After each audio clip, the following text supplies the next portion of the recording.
Is ugly the new pretty on Instagram? Kinda?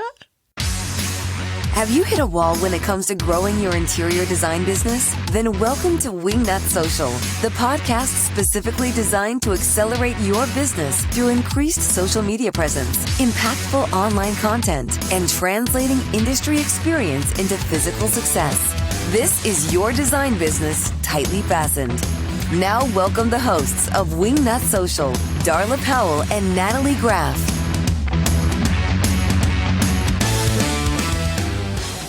Hey there, and welcome to the Wingnut Social Minisode. I'm your host, the Grand High Poobah of all things, Darla Corona Light Powell, and I'm joined by my partner in crime, the crime-fighting giraffe, otherwise known as Strawberry Jelly Shorts. Strawberry Jelly Shorts. Natalie Graff, how are you? I love that. That's a good one, Darla. I was Rainbow Shorts one day, now I'm Strawberry Jelly Shorts. I think people are going to just listen in to see what my next name's going to be. Your next shorts. Natalie, you smell like a strawberry. I do. I've been at the family farm juicing strawberries, about 50 gallons of strawberry juice to be exact, so I can make jelly.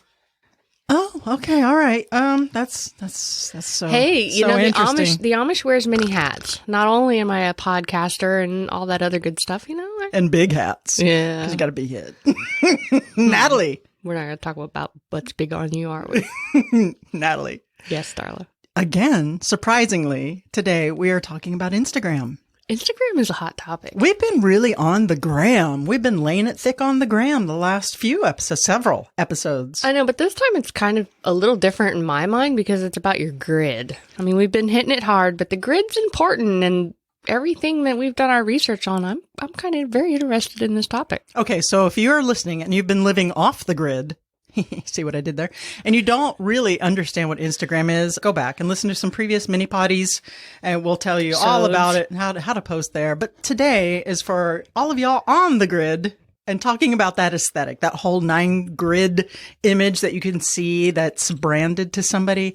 Y'all are very familiar with that crazy, oversaturated, blown out, those photographs where you go in and it really just looks like the whole thing is just a sunbeam shining down from God on their whole Instagram feed. And it's so incredibly perfect that it's become very common, right? That's all you see. It's that feed, that feed, that feed, that feed.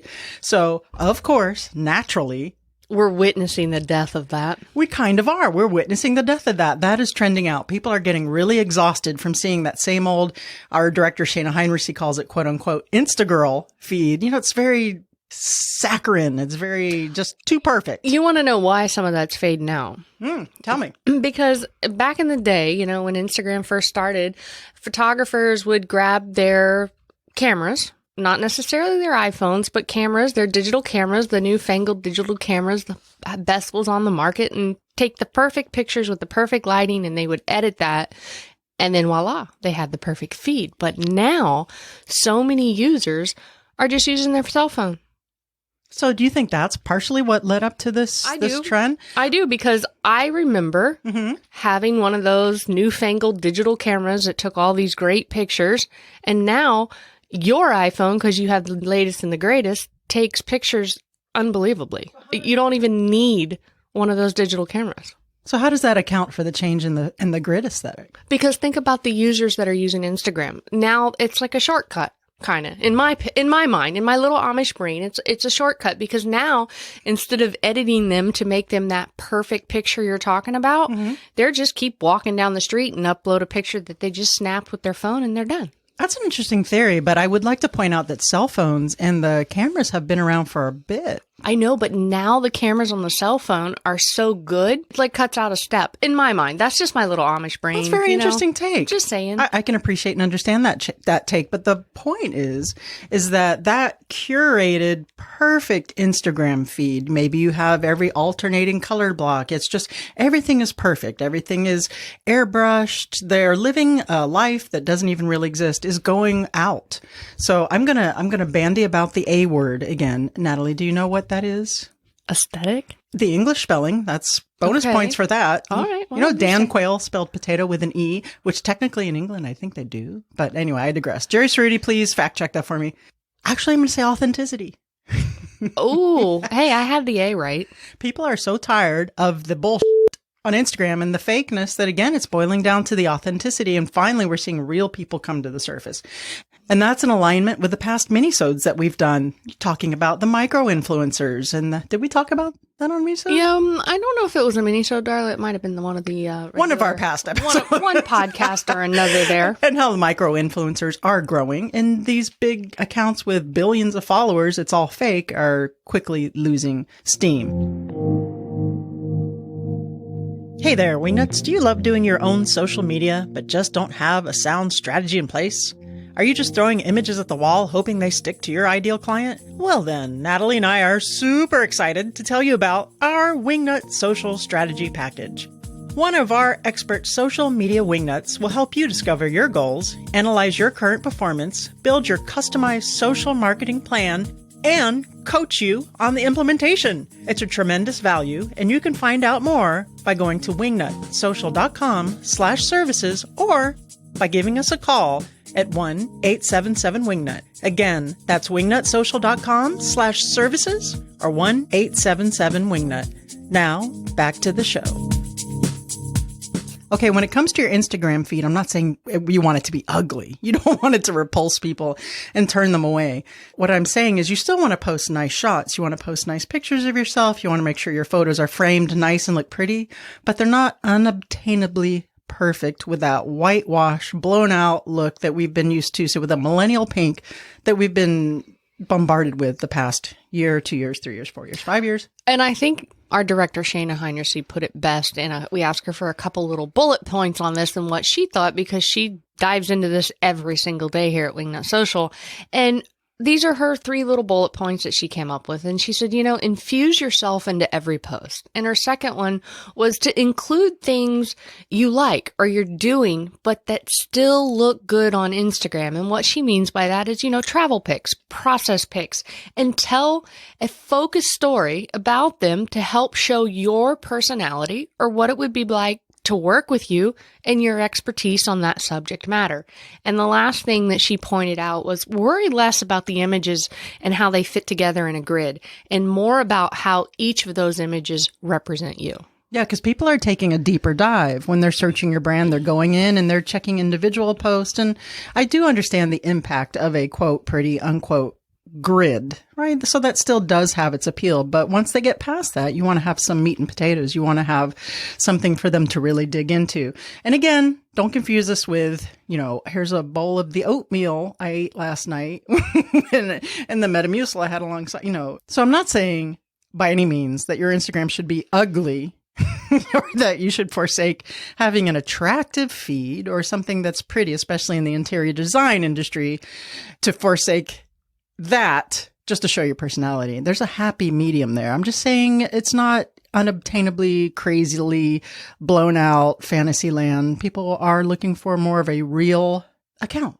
Darla, you were just talking about brand and your Instagram and it reflects you and whatnot. Well, I read an article by Later and they did a story on a restaurant called Hey Kimono, which is a vegetarian restaurant, and their page, it reflects their brand. And it reflects their brand in their colors, in their story highlights. They use a punchy Instagram bio to share their menu.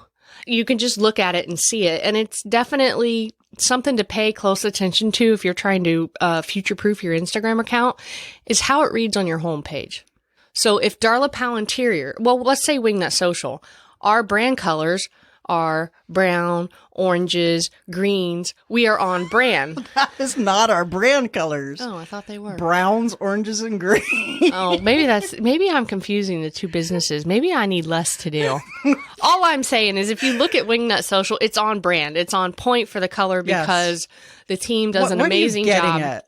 I am getting at that your Instagram page and your grid still needs to be your brand, who you are, and represent you. Okay, I was...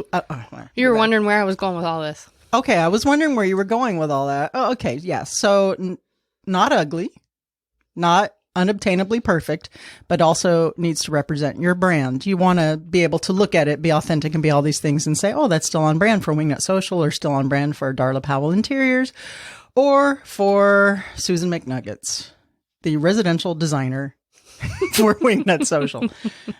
Okay. Yeah, that was a little confusing, but I like how we wrapped it around and got to that point. So thank you for that. I can be confusing. Yeah.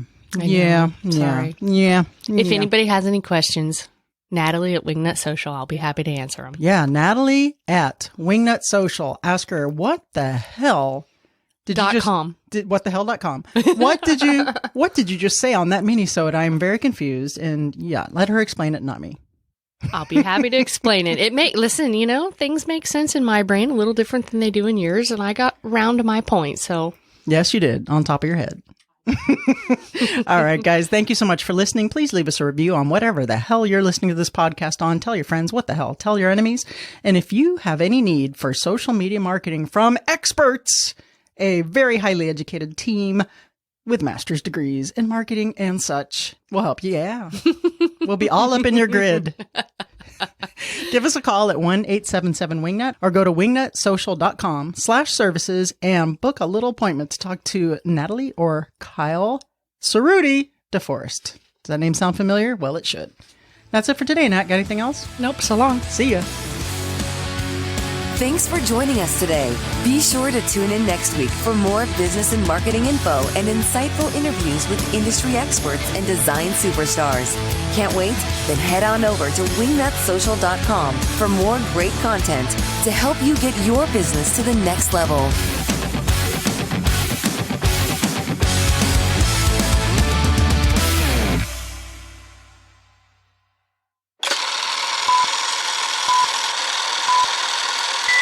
Natalie and Giraffe fighting crime in her giraffe mobile. I do need your full undivided attention. I'm giving it to you right now. I was just answering Yeah, Kyle. you're giving it to me, all right. All right, okay. Are we ready?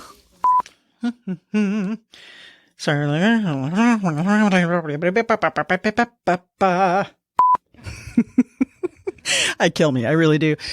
Instead of having to go back to your laptop and uploading these pictures and editing them.